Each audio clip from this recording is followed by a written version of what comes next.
सगळ्या अगोदर जे मध्य प्रदेशचा जो मंत्री आहे विजय शाह म्हणून, त्यांनी जे कर्नल सोफिया कुरेशीबद्दल पाकिस्तानचे आतंकवादीची बहीण जे वक्तव्य केलेलं आहे, शहर जिल्हा काँग्रेस कमिटीतर्फे आम्ही सगळ्यात अगोदर त्याचा जाहीर निषेध करतो।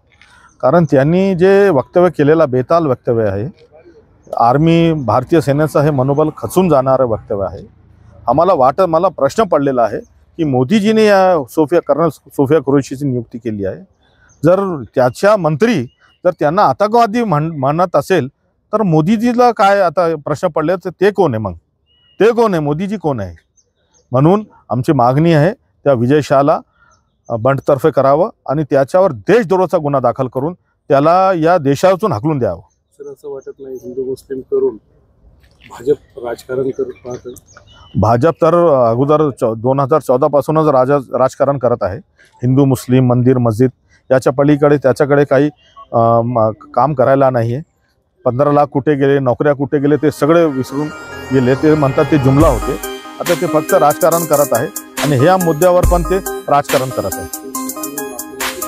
शहानी माफी कशी मागितली हे बघा, माफी मागितल्यानं होणार का काही?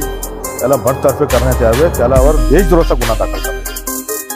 हे पण म्हणते का काँग्रेस या बाबतीत राजकारण करते, आशा देशाच्या संरक्षणात त्याच्यात राजकारण आणून पण काँग्रेस राजकारण। हे बघा, काँग्रेसने कधी हे मुद्दा उचलला? त्यांच्या मंत्री जर कर्नल सोफिया कुरेशीबद्दल अपशब्द काढेल तर काँग्रेस ते बसेल का घरी?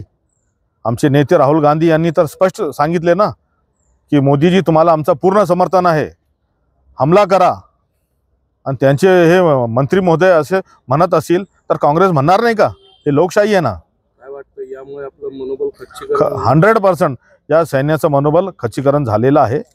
आम्ही काँग्रेस या देशवासी आम्ही सगळे सेनेसोबत आहे आणि आमची मागणी आहे त्या विजय शाहला एकसंघ होऊन भारतीय सेनेच्या पाठीमागे आहे ना। हे वक्तव्य म्हणजे मिठाचा खडा काम आहे। हे भाजपचे हमेशा परंपरा नाही, त्याची भाजपची परंपरा राजकारण करण्याची। शहांवर देशद्रोहाचा गुन्हा दाखल व्हायला पाहिजे। 100% देशद्रोहाचा गुन्हा दाखल झालाच पाहिजे। नाही झाला तर शहर जिल्हा काँग्रेस कमिटी इथे भाजपच्या एक पण नेत्याला फिरू देणार नाही।